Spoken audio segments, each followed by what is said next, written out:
খাতা এবং কলম নিয়ে টেবিলে বসে যান।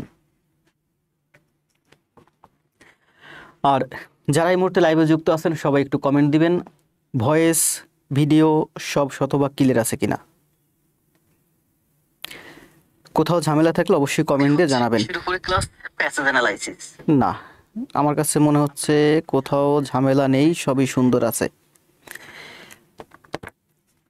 আজকে যে প্যাসেজ অ্যানালাইসিসটা দেখাবো, এই প্যাসেজ অ্যানালাইসিসটা কোথায় আসছে জানেন? এটা কিন্তু রিসেন্ট একটা কোশ্চেন। দেখেন আজকে যে প্যাসেজ অ্যানালাইসিস এটা হচ্ছে কম্বাইন্ড 9 ব্যাংক, কালারটা একটু চেঞ্জ করে নেই।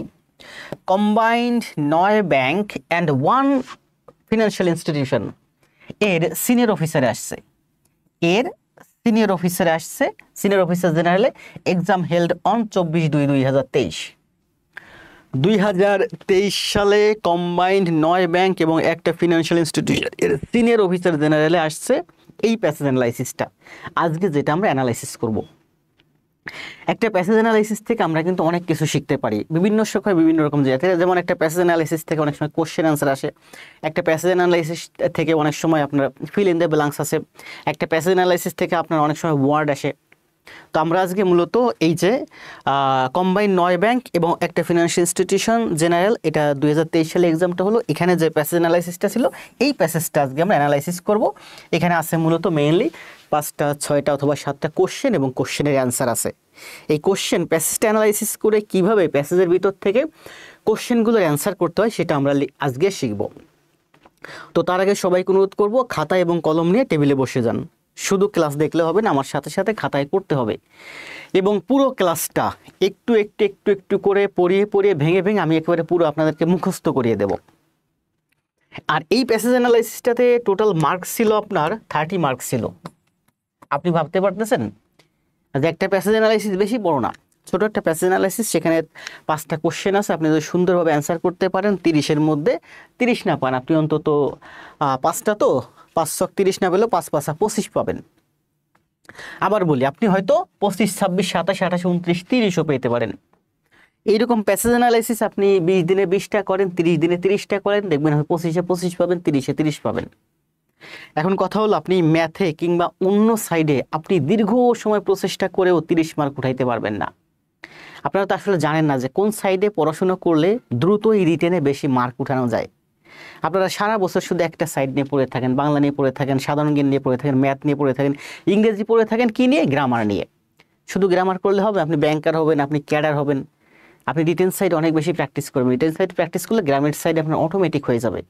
আর রিটেন সাইড প্র্যাকটিস করতে এসে গ্রামারের চিন্তা মাথা থেকে বাদ দিবেন। গ্রামার সাইড যতটা পারেন লিভ করবেন।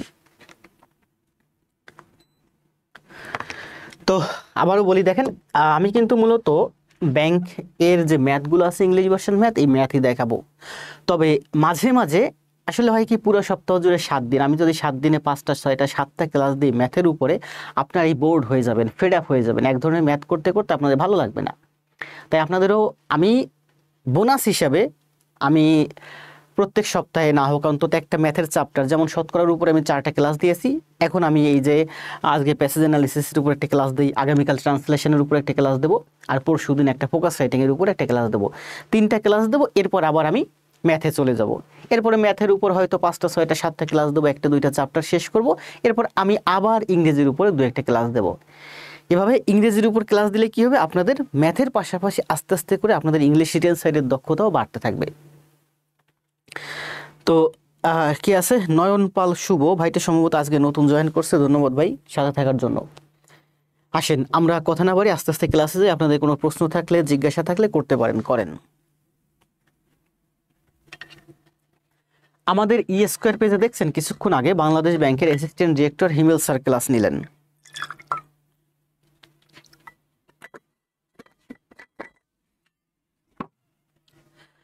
ওনার ক্লাসে কিন্তু উনি দেখছেন দেখাইছে যে কিভাবে প্যাসেজ ট্রান্সলেশন করতে হয়।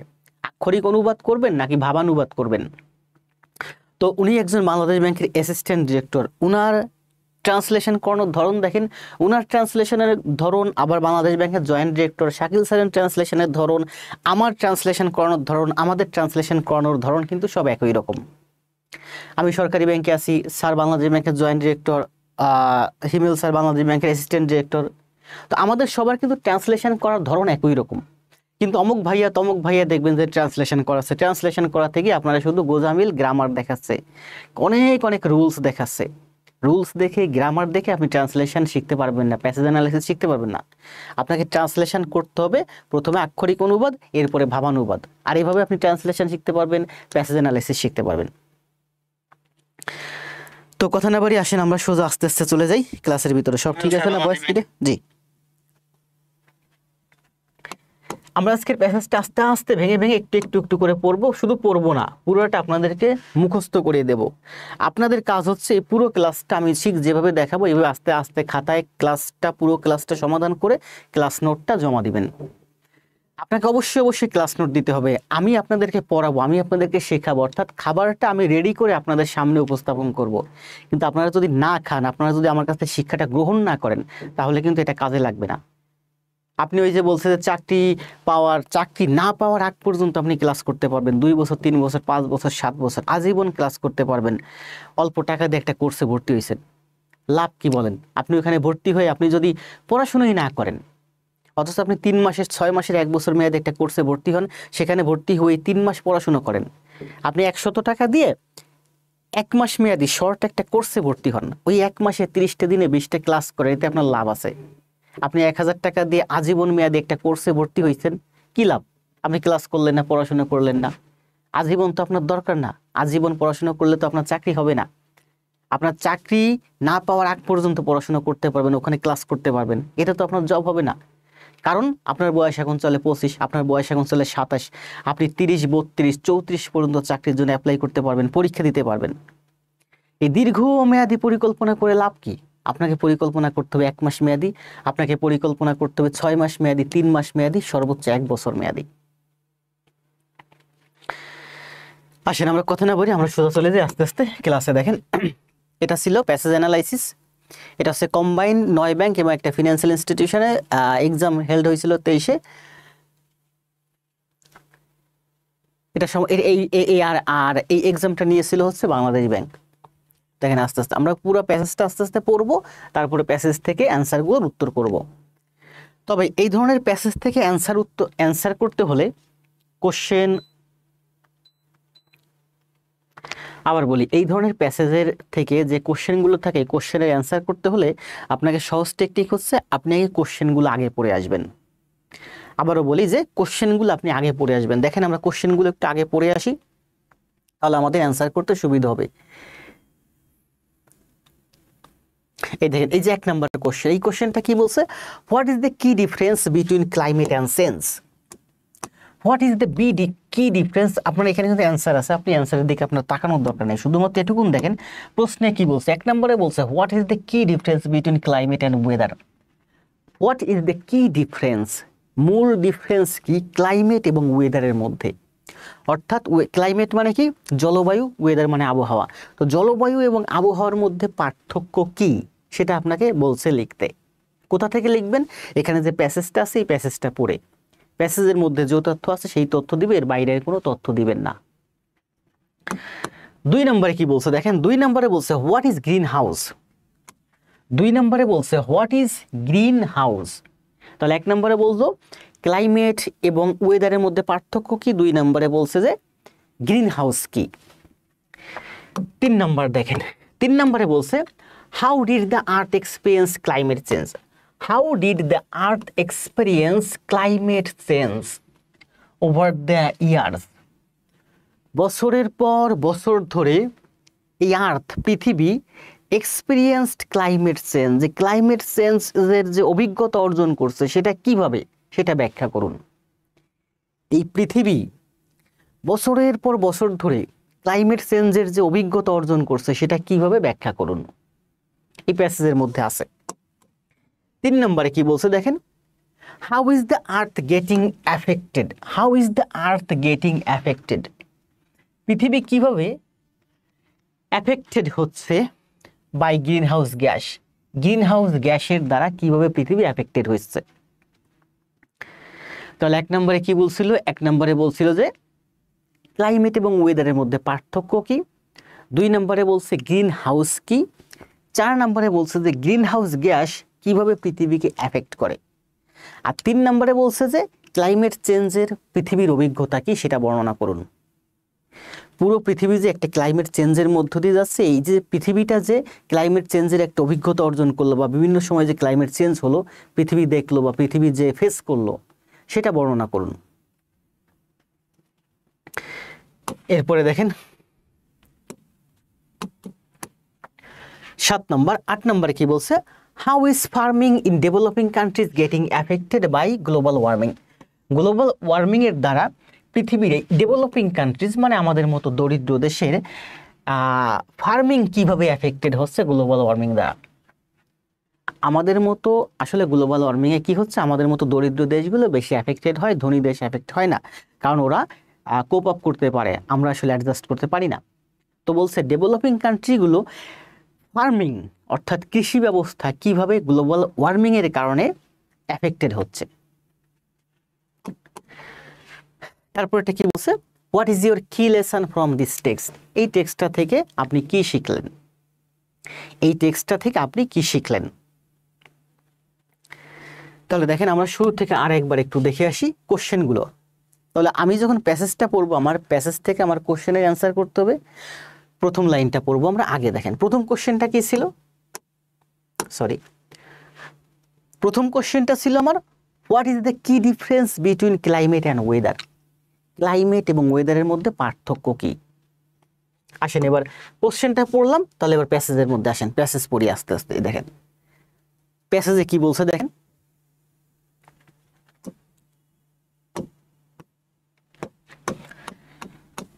এখন কিন্তু ব্যাংক পরীক্ষায়, যে কোনো ব্যাংক পরীক্ষায় এই ধরনের প্যাসেজ অ্যানালাইসিস থাকে, সেটা আর্টস হোক, বিআইবিএম হোক, এফবিএস হোক কিংবা বাংলাদেশ ব্যাংক নিক, যেই নিক, প্রত্যেকটা পরীক্ষায় দেখবেন এই ধরনের প্যাসেজ অ্যানালাইসিস থাকে। কিন্তু আপনারা হয়তো জানেন না বা জানলেও আপনারা এগুলো চর্চা করেন না, এখানে কিন্তু প্রচুর মার্ক থাকে। The weather can change day to day. The weather can change, আবহাওয়া পরিবর্তন হতে পারে ডে টু ডে, দিনে দিনে। ফর অর অথবা even from hour to hour, ঘন্টায় ঘন্টায়। হোয়ারএজ, যেখানে, তো বলছে যে ওয়েদার, ওয়েদার মানে কি আবহাওয়া, আবহাওয়া দিনে দিনে অথবা ঘন্টায় ঘন্টায় পরিবর্তন হতে পারে। হোয়ারএজ, যেখানে ক্লাইমেট, জলবায়ু, is an climate in an area, জলবায়ু একটা এরিয়ার জলবায়ু ইউজুয়ালি সাধারণত টেকস এ লং টাইম, অনেক সময় লাগে টু চেঞ্জ, পরিবর্তন হতে। ওয়েদার হচ্ছে কি ডে টু ডে, দিনে দিনে অথবা ঘন্টায় ঘন্টায় পরিবর্তন হতে পারে, কিন্তু ক্লাইমেট, জলবায়ু নির্দিষ্ট একটা এরিয়ায় সাধারণত একটা দীর্ঘ সময় লাগে পরিবর্তন হতে। প্রথম লাইন শেষ। দ্বিতীয় লাইনে কি বলছে দেখেন, দ্বিতীয় লাইনে বলছে climate doesn't change day to day. এই ক্লাইমেট কিন্তু দিনে দিনে পরিবর্তন হয় না, ওয়েদার দিনে দিনে পরিবর্তন হয়, ঘন্টায় ঘন্টায় পরিবর্তন হয়। ক্লাইমেট মানে কি জলবায়ু, আর ওয়েদার মানে আবহাওয়া। আবহাওয়া ঘন্টায় ঘন্টায় পরিবর্তন হতে পারে, কিন্তু ক্লাইমেট কিন্তু দিনে দিনে পরিবর্তন হয় না। ক্লাইমেট চেঞ্জ হতে হলে বছর বছর, হাজার বছর, মিলিয়ন বছর সময় লাগে। অর ইভেন, এমনকি মান্থ টু মান্থস, মাসের পর মাস লাগে। বাট ইউজুয়ালি টেক্স, বাট কিন্তু ইউজুয়ালি টেক্স সাধারণত সময় লাগে hundreds, thousands or millions of years to change. এমনকি মানে শত শত বছর সময় লাগে, হাজার হাজার বছর সময় লাগে, কিংবা মিলিয়ন মিলিয়ন বছর সময় লাগে কি পরিবর্তন হতে, ক্লাইমেট চেঞ্জ হতে। বলছে climate doesn't change day to day, climate দিনে দিনে পরিবর্তন হয় না, ইভেন মান্থ টু মান্থ, এমনকি মাসে মাসেও ক্লাইমেট পরিবর্তন হয় না। মাসে মাসে কি পরিবর্তন হয়, ওয়েদার। ক্লাইমেট মাসে মাসে পরিবর্তন হয় না, বাট ইউজুয়ালি টেক্স সাধারণত লাগে ক্লাইমেট চেঞ্জ হতে কি লাগে, হান্ড্রেডস, থাউজেন্ডস, মিলিয়নস, শত শত, হাজার হাজার, মিলিয়ন মিলিয়ন বছর সময় লাগে ক্লাইমেট চেঞ্জ হতে। ক্লিয়ার হয়েছে না শিমু? পরের লাইনটা দেখেন কি বলছে, in the world today, in the world today, বর্তমান বিশ্বে, climate change is often heard. Climate change is often heard, climate change প্রায় শোনা যায়, ক্লাইমেট চেঞ্জ প্রায় শোনা যায়। অ্যান্ড ইজ ইউজুয়ালি রিফার্স, এটা প্রায় নির্ধারণ করে দ্য প্রসেস, এমন একটা প্রক্রিয়াকে, অফ দ্য আর্থ, পৃথিবীর, হিটিং আপ, তাপমাত্রা বৃদ্ধি, which is often call global warming, যেটাকে বলা হয় মূলত গ্লোবাল ওয়ার্মিং। আবার দেখেন কি বলছে, এখানে বলছে ইন দ্য ওয়ার্ল্ড টুডে, বর্তমান বিশ্বে, climate change is often heard, climate চেঞ্জকে বলা হয়, ক্লাইমেট চেঞ্জ বলতে বলা হয়, কি বলা হয়, অ্যান্ড ইজ ইউজুয়ালি রিফার্স, এটা সাধারণত নির্ধারণ করা হয় ক্লাইমেট চেঞ্জকে, দ্য প্রসেস, এমন একটা প্রক্রিয়াকে যে প্রক্রিয়ায় পৃথিবীর টেম্পারেচার বৃদ্ধি পায়, যেটাকে বলা হয়েছে হুইচ ইজ অফেন, যেটাকে সাধারণত বলা হয় গ্লোবাল ওয়ার্মিং। অর্থাৎ বর্তমান বিশ্বে ক্লাইমেট চেঞ্জ বলতে বোঝাচ্ছে গ্লোবাল ওয়ার্মিংকে, অর্থাৎ বিশ্বের তাপমাত্রা বৃদ্ধিকে রেফার করতেছে।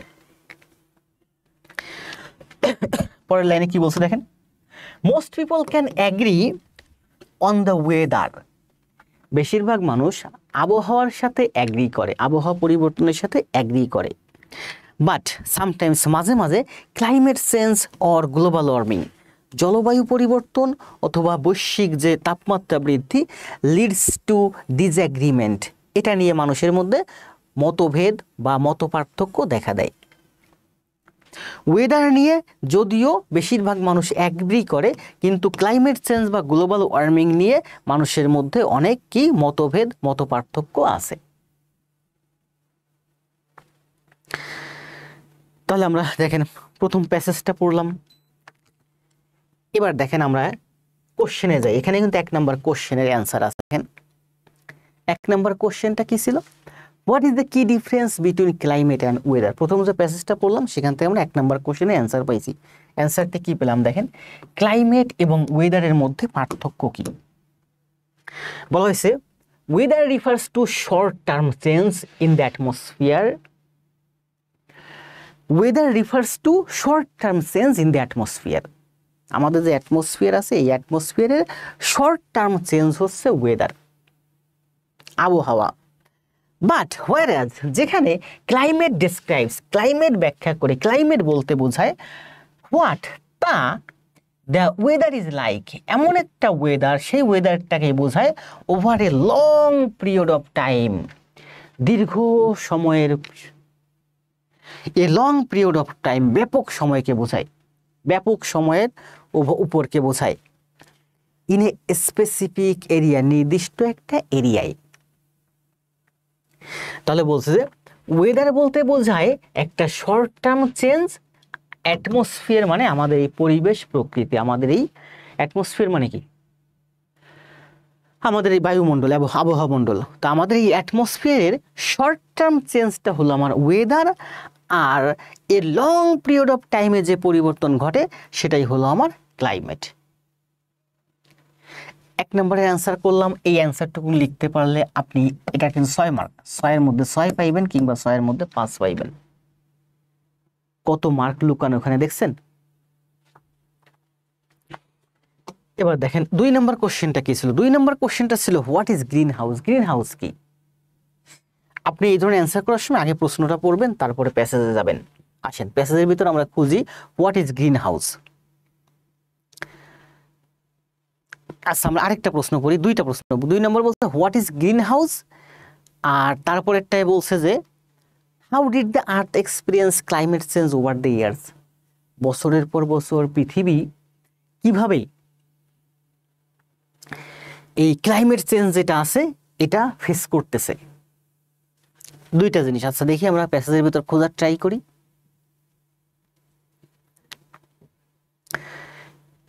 এখানে কি বলছে দেখেন, ডিউরিং ইটস লাইফ, এর জীবদ্দশায়, পুরো জীবন জুড়ে, পুরো জীবদ্দশায়, the climate of the earth, পৃথিবীর যে আবহাওয়া মণ্ডল বা পৃথিবীর যে জলবায়ু, পৃথিবীর জলবায়ুর জীবদ্দশায়, পৃথিবীর এই জলবায়ুর জীবনদশায় মানে সে আদিকাল থেকে বর্তমান পর্যন্ত যে জলবায়ু আছে এই জলবায়ুর জীবদ্দশায় কি বলছে, হ্যাজ চেঞ্জড পরিবর্তন হয়েছে, কোয়াইট অফেন প্রায় পরিবর্তন হয়েছে, অ্যান্ড হ্যাজ এক্সপেরিয়েন্সড এবং অর্জন করেছে, এক্সপেরিয়েন্স মানে অভিজ্ঞতা অর্জন করেছে বা ফেস করেছে। কিসের ফেস করেছে?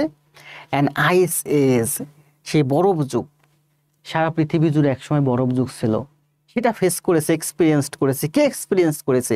এই পৃথিবীর ক্লাইমেটটা।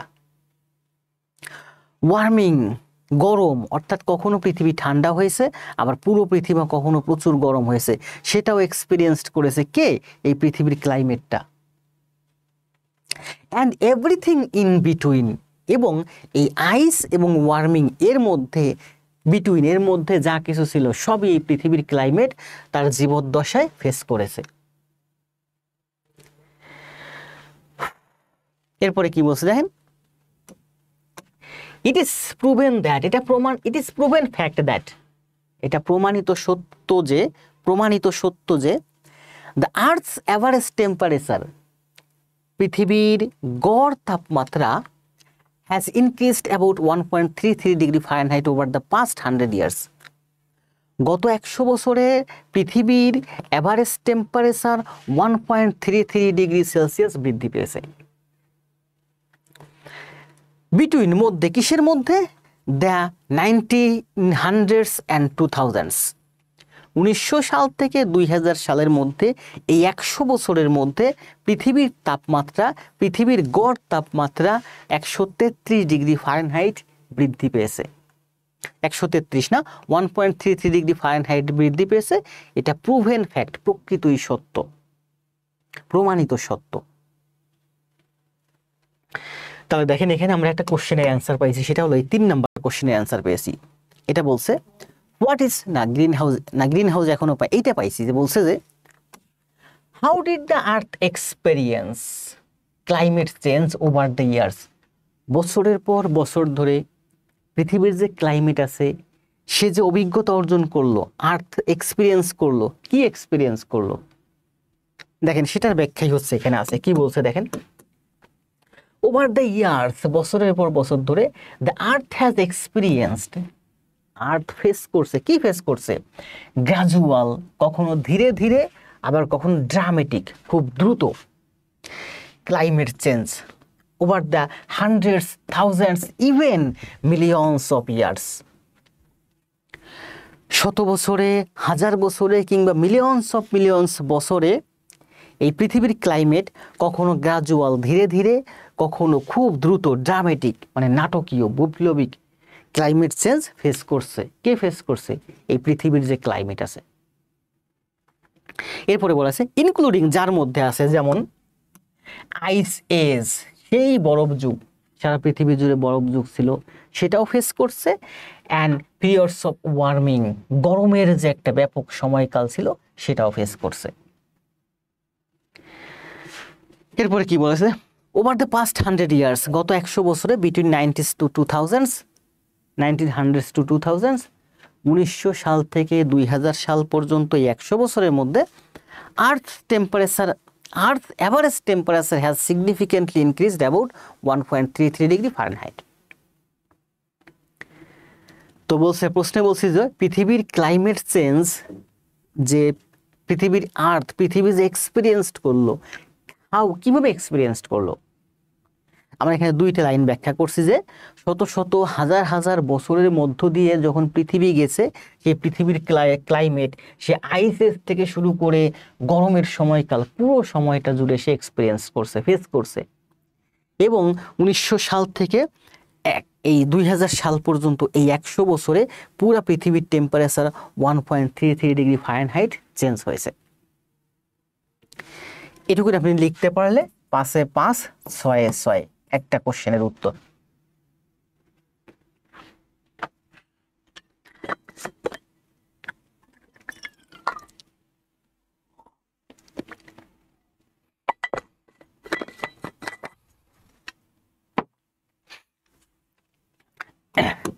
এবার একটা আপনি প্যাসেজটা পড়বেন, আর এইগুলো আস্তে আস্তে আস্তে আস্তে করে খাতায় লিখবেন। যখন খাতায় লিখবেন তখন দেখবেন এগুলো আপনার কাছে ক্লিয়ার হচ্ছে, এগুলো আপনার মাথায় ঢুকতেছে।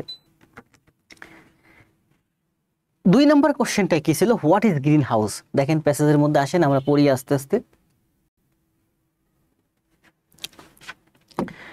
আমরা কিন্তু এখানে থামছিলাম, তাই না? এই যে 1900 থেকে 2000 সাল পর্যন্ত। এরপরে কি বলছে? The earth is covered like a green house. এই যেখান থেকে গ্রিন হাউস শুরু হলো। What is green house? Green house কি? আমরা এখান থেকে অ্যান্সার করব। The earth is covered like a green house. পুরো পৃথিবীটা কাভার্ড হয়েছে লাইক এ গ্রিন হাউস, গ্রিন হাউসের মতো। Which is used by some farmers, যেটা ব্যবহৃত হচ্ছে কিছু ফার্মার্সের দ্বারা, ফ্লোরিস্ট কিছু ফুল ব্যবসায়ী বা ফুল উৎপাদনকারীর দ্বারা, অ্যান্ড আদার্স অন্য কিছু মানুষের দ্বারা, টু গ্রো প্লান্টস, প্লান্টস জন্মদানের জন্য। গ্রিন হাউসটা কারা ব্যবহার করে? শীত প্রধান অঞ্চলে মানুষ গ্রিন হাউস তৈরি করে যাতে ওই গ্রিন হাউসের মধ্যে তাপমাত্রা, সূর্যের তাপমাত্রা আটকে থাকে, ভিতরটা গরম হয়।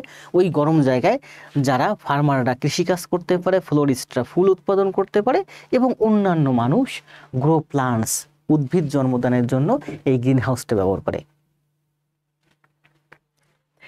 ইট is a glass covered buildings.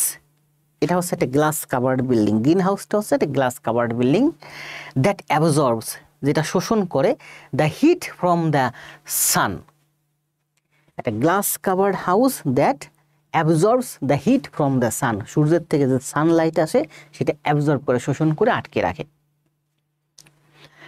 Green house আর ওভারহিট, গ্রিন হাউস আর ভেরি হট। গ্রিন হাউসটা কিছুটা তুলনামূলক গরম থাকে বাইরের তুলনায়। The green house gases includes, green হাউস গ্যাসেসের মধ্যে আছে কি কি আছে দেখেন? কার্বন ডাই অক্সাইড আছে, মিথেন আছে, নাইট্রাস অক্সাইড আছে। কার্বন ডাই অক্সাইড, মিথেন এবং নাইট্রাস অক্সাইড এগুলো হলো mainly green house gas. An increase in the green house gas, green house গ্যাসের বৃদ্ধি ঘটলে কজেস সৃষ্টি করে, কি সৃষ্টি করে? দ্য আর্থ, পৃথিবীটা, টু বিকাম ওয়ার্মার, পৃথিবীটা আরো বেশি গরম হয়ে যায়। An increase in the green house gas, green house গ্যাসের বৃদ্ধিতে কজেস সৃষ্টি হয় the earth to become warmer, পুরো পৃথিবীটা গরম হয়ে যায়। তারপরে গ্রিন হাউসটা কি? গ্রিন হাউস সম্পর্কিত তথ্য হচ্ছে এই যে এখান থেকে এইটুকুনের মধ্যে আছে। তাহলে দেখেন আমরা এটা কিভাবে লিখছি। এখানে যে তথ্য আছে ঠিক এই তথ্যগুলো নিয়ে একেবারে হুবহু কপি করি নাই, জাস্ট নিজের মতো করে লিখছি। What is green house? তাহলে গ্রিন হাউস কি বলেন? গ্রিন হাউস হলো a green house is a house. Green house হলো এমন একটা house, a house made of glasses, গ্লাসের তৈরি একটা ঘর। গ্রিন হাউস হলো গ্লাসের তৈরি একটা ঘর, that can be used two, যেটা ব্যবহৃত হয় বা হতে পারে, টু গ্রো প্লান্টস, উদ্ভিদ জন্মদানের জন্য। তাহলে বলছে কি? Green house is a house, glass covered house অথবা glass made house that can be used to grow plants, যেটা প্লান্টস জন্মদানের জন্য ব্যবহৃত হয়, যে ঘরটা ব্যবহার করা হয়। এরপরে কি বলছে দেখেন? দ্যাট, দ্যাট মানে কি? Green house. গ্রিন হাউস মানে কাঁচের তৈরি ঘরটা। অ্যাবজর্বস, শোষণ করে, সানস রেডিয়েশনস, সূর্যের আলো শোষণ করে। এরপরে বলছে ওয়ার্মস, তাপমাত্রা বৃদ্ধি করে বা গরম করে। দ্য প্লান্টস, উদ্ভিদকে গরম করে, and the air inside the green house, গ্রিন হাউসের মধ্যে যে এয়ার আছে সেই এয়ারটাকে গরম রাখে বা গরম করে। তাহলে কি বলছে? Green house absorbs the sun's radiations, green house সূর্যের থেকে যে সানের রেডিয়েশন আছে সেই রেডিয়েশনটাকে অ্যাবজর্ব করে, শোষণ করে, ট্র্যাপ করে, আটকে ফেলে, এবং ওয়ার্ম করে। অ্যান্ড ওয়ার্মস, গরম করে। কি গরম করে? Worms the plant inside the house, এই হাউসের মধ্যে যে প্লান্টগুলো আছে প্লান্টগুলোকে গরম রাখে। অ্যান্ড এবং the airs inside the green house, এই গ্রিন হাউসের মধ্যে যে এয়ার আছে সেই এয়ারটাকেও গরম রাখে। এরপরে কি বলছে দেখেন? বলা হয়েছে দ্য হিট ট্র্যাপড ইনসাইড, সূর্যের থেকে যে হিট বা তাপ আসে, the heat trapped inside, the heat trapped inside, যে হিটটা এই গ্রিন হাউসের মধ্যে আটকে যায় বা আটকে গেল বা আটকে যাওয়া হিটটা, তাপমাত্রাটা, ক্যানট এসকেপ আউট, বেরিয়ে যেতে পারে না। The heat trapped inside cannot escape outside, সূর্যের থেকে যে সানলাইট আসে বা সূর্যের যে রেডিয়েশন আসে, তাপমাত্রা, সূর্যের থেকে যে সানলাইট আসে তার থেকে যে হিটটা গ্রিন হাউসে আসে, গ্রিন হাউস এটাকে ট্র্যাপ করে, আটকে ফেলে, এবং এই তাপটা দ্যাট ক্যানট এসকেপ আউটসাইড, তাপটা বেরিয়ে যেতে পারে না, and worms the green house, এবং পুরো ঘরটাকে গরম করে ফেলে বা গরম করে রাখে। হুইচ ইজ এসেনশিয়াল, যেটা হচ্ছে খুবই প্রয়োজন ফর, জন্য, কিসের জন্য? ফটোসিনথেসিস, সালোক সংশ্লেষণের জন্য খুবই প্রয়োজনীয়। কি প্রয়োজন? তাপমাত্রা প্রয়োজন। টু গ্রো দ্য প্লান্টস, উদ্ভিদের জন্মদানের জন্য বা উদ্ভিদের বেড়ে ওঠার জন্য।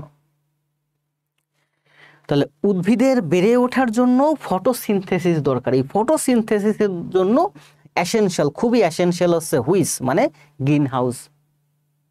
তাহলে গ্রিন হাউস কি? গ্রিন হাউস হচ্ছে কাঁচের তৈরি একটা ঘর যার মধ্যে সূর্যের আলো ট্র্যাপ করে, আটকে যায় inside, and cannot escape outside, এবং তাপমাত্রাটা বাইরে বেরিয়ে যেতে পারে না।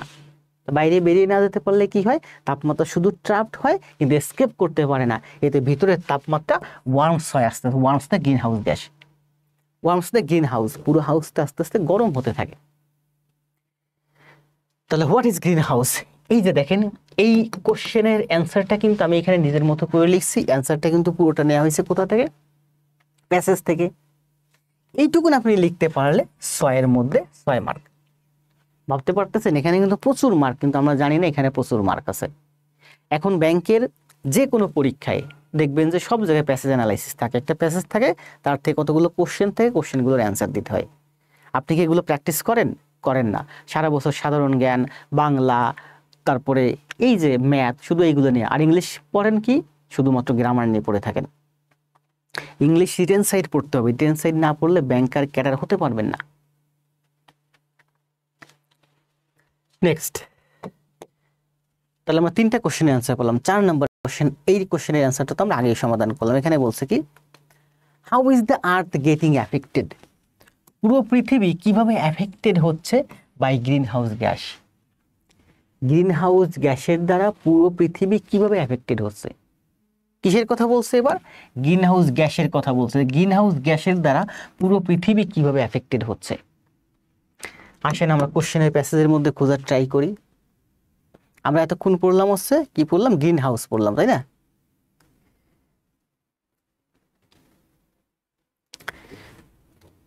হ্যাঁ, গ্রিন হাউস পড়ছি। এখানে যে গ্রিন হাউস, ফ্লোরিস্ট, আদার্স, এখানে এই পর্যন্ত পড়ছি। আজ ক্যান বিকাম ওয়ার্মার। এখানে কি বলছে দেখেন, এ ওয়ার্মার ক্লাইমেট ক্যান অ্যাফেক্ট, একটা গরম ক্লাইমেট অ্যাফেক্ট করে। কি অ্যাফেক্ট করে? The plant negatively, planet negatively. A warmer climate affect the plant negatively, plant না সরি প্ল্যানেট। একটা গরম আবহাওয়া পুরো পৃথিবীকে নেগেটিভলি, খারাপভাবে অ্যাফেক্ট করে, প্রভাবিত করে।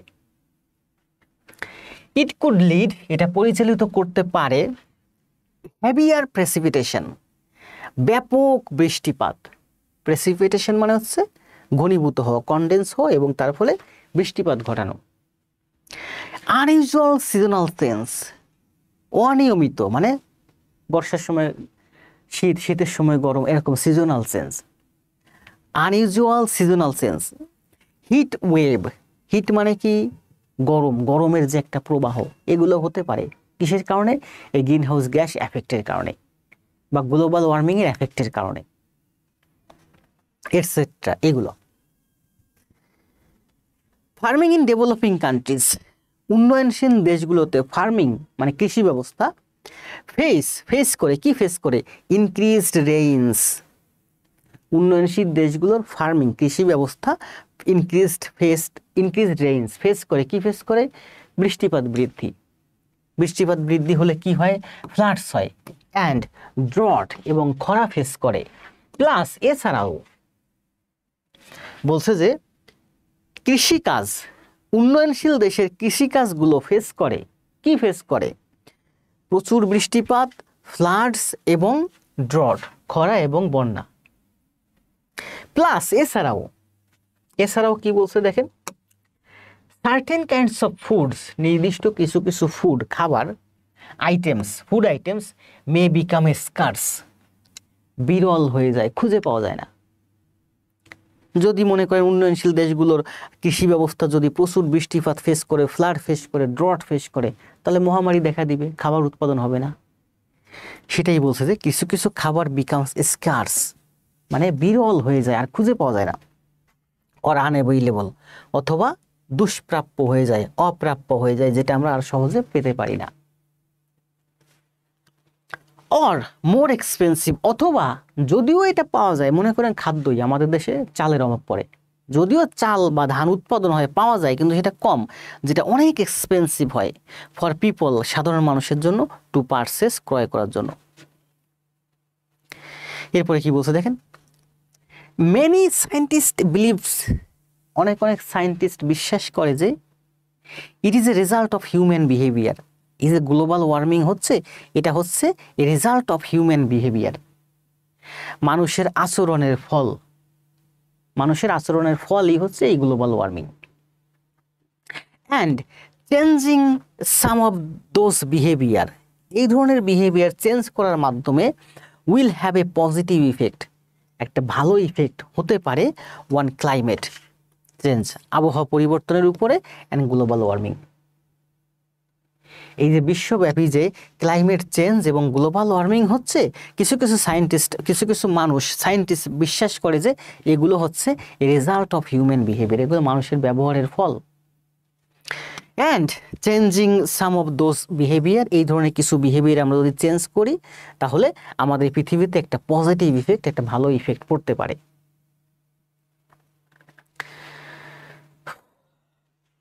তাহলে দেখেন এখান থেকে আমরা কিন্তু একটা কোশ্চেনের অ্যান্সার পাইছি, এফেক্ট করে, কিভাবে এফেক্ট করে। দেখেন এখান থেকে নিজের মতো করে কোশ্চেন নিয়ে আমরা অ্যান্সার করবো। What is green house effects, how does earth experience, এরপরে বলছে হাউস এফেক্টস, এই যে এখানে এই কোশ্চেনটার অ্যান্সার দেখেন কি বলছে। বলছে যে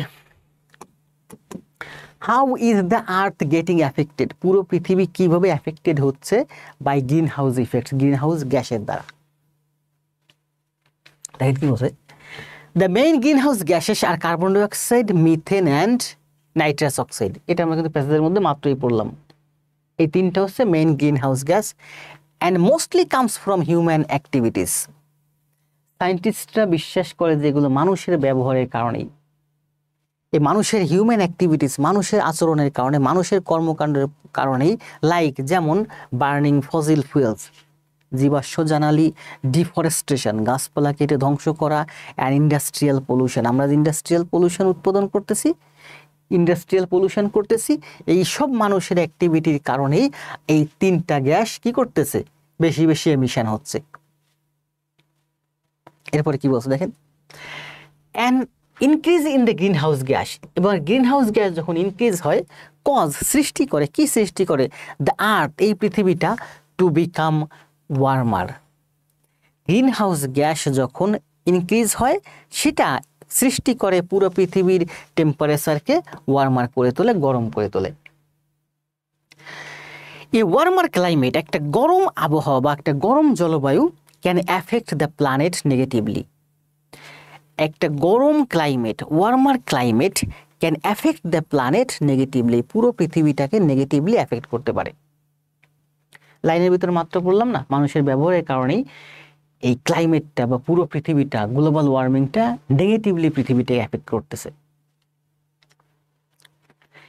ইট কুড লিড, এটা পরিচালিত করতে পারে, টু হেভিয়ার প্রেসিপিটেশন, ব্যাপক বৃষ্টিপাত হবে, যার কারণে বৃষ্টিপাত হতে পারে।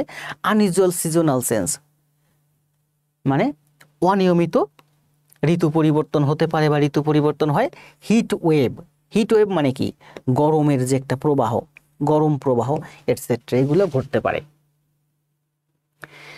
এখানে যে লাইন কয়টা নিয়েছি, লাইনগুলো কিন্তু পুরো প্যাসেজ থেকেই নেওয়া, যদি হুবহু উঠাইনি, নিজের মতো একটু ঘুরাই ফিরাই লিখছি। এখানে বলছি যে গ্রিন হাউস গ্যাস কিভাবে পুরো পৃথিবীকে এফেক্ট করতে পারে। হ্যাঁ,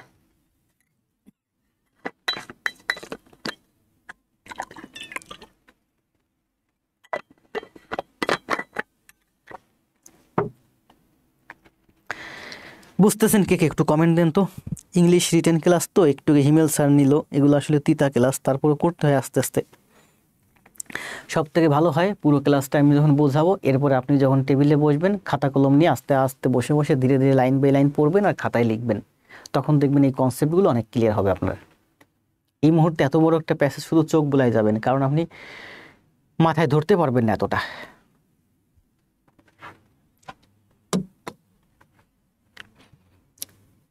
এই যে দেখেন, how is farming in developing countries getting affected by global warming. Global warming এর কারণে ডেভেলপিং কান্ট্রিজের যে ফার্মিং ব্যবস্থা আছে সেটা কিভাবে এফেক্টেড হয়েছে, মাত্রই আমরা প্যাসেজের মাধ্যমে পড়লাম। ওই প্যাসেজের মধ্যে কি বলছে দেখেন, farming faces increased rain. Farming face করতেছে, কি ফেস করতেছে? ইনক্রিজড রেইন, ব্যাপক বৃষ্টিপাত, ফ্লাডস এবং ড্রট। অ্যালংসাইড, পাশাপাশি সার্টেন কাইন্ডস অফ ফুড, কিছু কিছু খাবার, food items may become scarce and unavailable. কিছু কিছু ফুড একবারে স্কার্স হয়ে যাবে এবং আনঅ্যাভেলেবল হয়ে যাবে, বিরল হয়ে যাবে বা দুষ্প্রাপ্য হয়ে যাবে। Or too expensive two purchase, অথবা এত দামি হবে যে সেগুলো আমাদের ক্রয় ক্ষমতার বাইরে চলে যাবে, আমরা কিনতে পারবো না, পারচেজ করতে পারবো না। ফর পিপল, মানুষের জন্য, দ্যাট ক্যান লিড, যেটা মানুষ লিড করতে পারে, কিসে কোন দিকে লিড করবে, পরিচালিত করবে, টু হাঙ্গার, মানে যার কারণে এই পৃথিবীতে ক্ষুধার সৃষ্টি হবে। মানে হাঙ্গার মানে কি, মানে দুর্ভিক্ষ সৃষ্টি হবে, প্রভার্টি, দারিদ্রতা সৃষ্টি হবে, ইকোনমিক হার্ডশিপ, অর্থনৈতিক মন্দা বা দুরবস্থা সৃষ্টি হবে ইন মেনি ডেভেলপিং কান্ট্রিজ, অনেক ডেভেলপিং কান্ট্রিজে। এটা কিন্তু আমরা প্যাসেজ থেকে নিলাম। যদি পুরো প্যাসেজটা এক জায়গায় রাখতে পারতাম বোর্ডের ভিতর, তাহলে বুঝাইতে সুবিধা হতো। বোর্ডের ভিতর তো একসাথে রাখা সম্ভব হচ্ছে না। বলছে ডেভেলপিং কান্ট্রিজের ফার্মিং কিভাবে এফেক্টেড হবে। দেখেন এখানে ছিল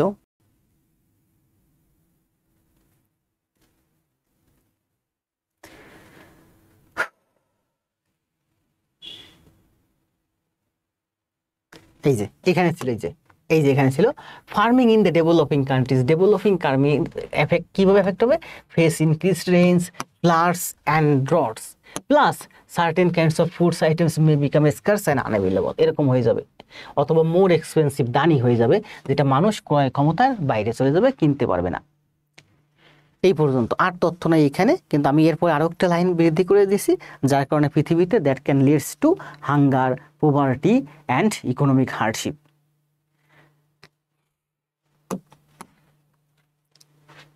দেখেন তো এরপরে কি আছে কোশ্চেন,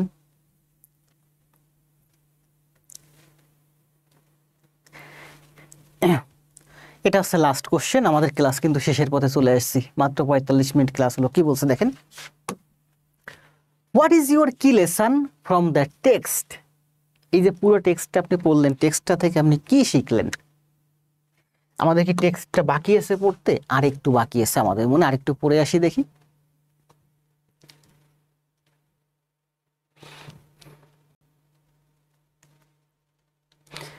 না, পড়তে বাকি নেই, এই শেষে মনে হয় একটা লাইন বাকি আছে। দেখেন কি বলছে, না পড়ে ফেলছি তো, many Sai believes that it is result of human behaviour and sense, পড়ছি আমরা। তাহলে বলেন এখন বলছে কনক্লুশন, এই পুরো প্যাসেজটা পড়ে কি বুঝলেন আপনি? কনক্লুশনে গিয়ে আমি দেখেন 3টা লাইন দিয়েছি, সেই 3টা লাইন হচ্ছে, প্রথমে প্যাসেজ নিয়ে একটা কথা বলছি, কনক্লুশনটা কিভাবে টানছি দেখেন। এই প্যাসেজটা পড়ে আপনি কি বুঝলেন, কি লিখেছি দেখেন, climate change specially global warming, বিশেষ করে এই যে global warming is A serious problem. Climate change, বিশেষ করে global warming is A serious problem, এটা হচ্ছে ব্যাপক একটা সমস্যা। কারণ পুরো প্যাসেজটা তো আমরা ক্লাইমেট চেঞ্জ বা গ্লোবাল ওয়ার্মিং নিয়ে পড়ছি, সেটাই বলছি। Climate change or the global warming is a, কি বলছে, সিরিয়াস প্রবলেম, এটা ব্যাপক সমস্যা, mainly caused by human activity, যেগুলোর জন্য আসলে মানুষই দায়ী। পরের লাইনে কি বলছি দেখেন, it affects the earth by changing weather. Weather change করে এটা পৃথিবীকে অ্যাফেক্ট করে। চেঞ্জিং ওয়েদার প্যাটার্নটাকে চেঞ্জ করে ইট অ্যাফেক্টস দ্য আর্থ, পুরো পৃথিবীটাকে অ্যাফেক্ট করে। ফার্মিং, কৃষি ব্যবস্থাকে ধ্বংস করতেছে, হার্ম করে, ক্ষতিগ্রস্ত করে। And making life harder, life অনেক বেশি হার্ড, কঠিন করে ফেলে। কাদের জন্য? ফর দ্য পিপল, তাদের জন্য, specially in the developing countries, মানে আমাদের মতো যেসব ডেভেলপিং কান্ট্রিজ আছে, আমাদের দেশের মানুষগুলো লাইফটাকে অনেক বেশি হার্ডার করে ফেলতেছে। শেষে কি লিখছি দেখেন, একটা আশার বাণী শোনাইছি এখানে। সেই আশার বাণীটা হচ্ছে টু প্রোটেক্ট আওয়ার প্ল্যানেট, আমাদের পুরো পৃথিবীটাকে রক্ষা করার জন্য উই মাস্ট চেঞ্জ, অবশ্যই চেঞ্জ করব আওয়ার বিহেভিয়ার, আমাদের বিহেভিয়ার চেঞ্জ করব, অ্যান্ড টেক অ্যাকশন, এবং আমরা অ্যাকশন নেব to reduce green house gas emission, green house gas emission নির্গমন কমানোর জন্য আমরা ব্যবস্থা নেব।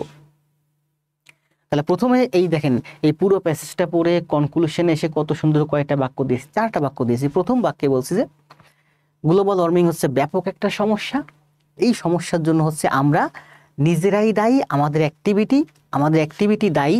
এই যে কই, আমাদের নিজেদের অ্যাক্টিভিটি দায়ী।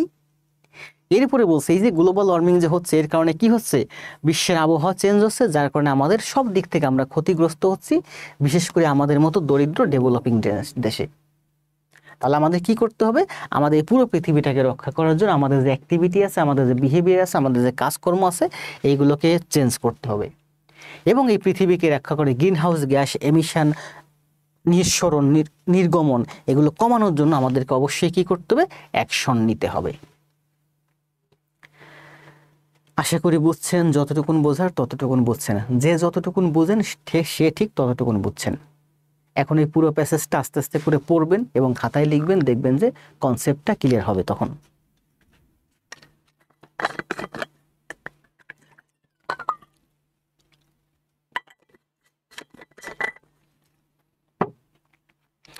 এই প্যাসেজটা থেকে আমরা সম্ভবত দেখেন কতগুলো ওয়ার্ড দেখলাম, অনেকগুলো ওয়ার্ড আছে। ওয়ার্ডগুলো আমরা একটু দেখি, প্র্যাকটিস করি। ওয়ার্ডগুলো আপনারা অনেকেই জানেন, আজকের প্যাসেজটা একটু সহজ ছিল, যার কারণে ওয়ার্ডগুলো আপনারা জানেন, কিন্তু তারপরে ওয়ার্ডগুলো প্র্যাকটিস করতে হয়, না হলে আপনার লেখার সময় এগুলো আসবে না। কি কি ওয়ার্ড ছিল দেখেন, ওয়েদার আবহাওয়া, ক্লাইমেট জলবায়ু, গ্লোবাল ওয়ার্মিং বিশ্ব উন্নয়ন, ডিসএগ্রিমেন্ট মানে হচ্ছে মতবিরোধ, এক্সপিরিয়েন্সেস মানে অভিজ্ঞতা অর্জন করা, অ্যাবজর্ব শোষণ করা,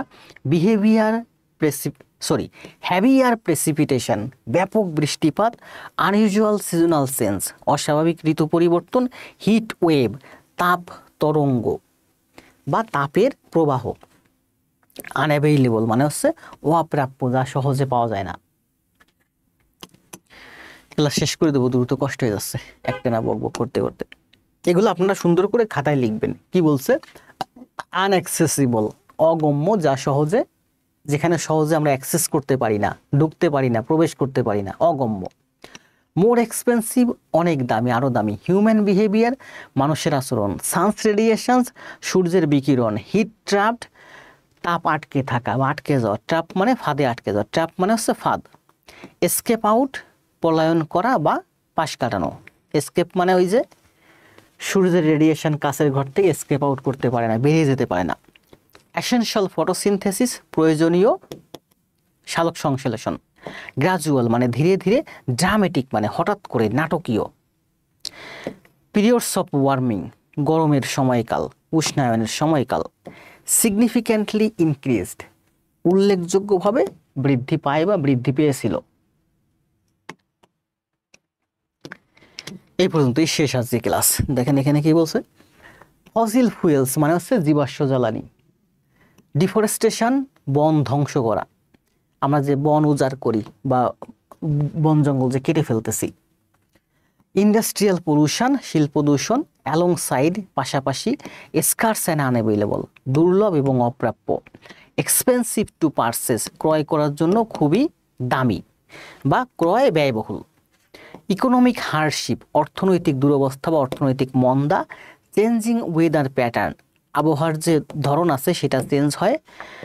হার্মিং ফার্মিং কৃষি ব্যবস্থা যে ক্ষতিগ্রস্ত হচ্ছে সেটা বোঝাচ্ছে। প্ল্যানেট মানে এই পৃথিবী। Green house gas emission green house গ্যাসের নির্গমন। ইংলিশ রিটেন ক্লাস অনেক দিন পরে নিলাম। শুরুতে যখন দেখলাম যে লাইভ স্টুডেন্ট কম, তখন ভাবলাম যে শুধুমাত্র ক্লাসটা বাদ দিয়ে দিই, অফ দিয়ে দিই। আবার ভাবলাম যে না, আমার পেইড ব্যাচে কিছু ভাই বোন আছে, ওরা ইংলিশ রিটেন ক্লাস পছন্দ করে, অবশ্যই করবে। 1.5 ঘন্টার ক্লাসে যে ক্লাসটা আস্তে আস্তে একটু একটু করে বোঝাবো, সেটা মাত্র 45 মিনিটের ভিতরে দ্রুত শেষ করে দিলাম। আজ এ পর্যন্ত ভালো থাকেন, যেটুকুন বোঝার বুঝছেন, যাদের দরকার তারা অবশ্যই পুরো ক্লাসটা সুন্দরভাবে খাতায় করে জমা দিবেন। শুভরাত্রি, দেখা হবে আগামীকাল।